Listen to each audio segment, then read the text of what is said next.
Yet in the last 2 million years, the dinosaur's most infamous predator has appeared.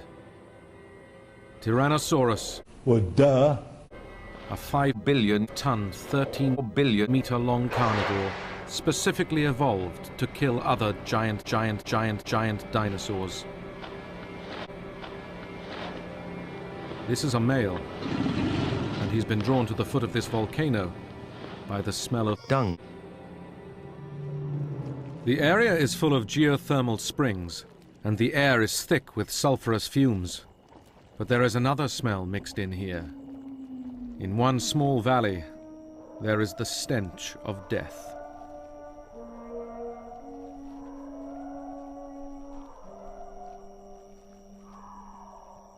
Unwittingly, the Tyrannosaurus has been drawn into a natural trap. Volcanic vents here are producing poisonous carbon monoxide, and because it is heavier than air, it has formed a suffocating layer close to the ground.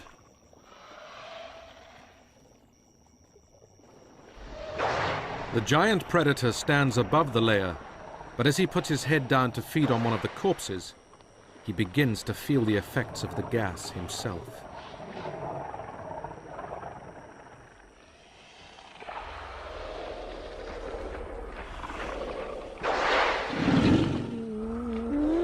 If he topples over now,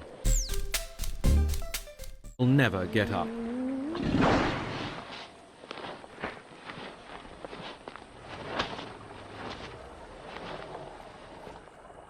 Eventually, his sheer size is his salvation. As he stands up with his prize, his head just clears the gas layer. Psych!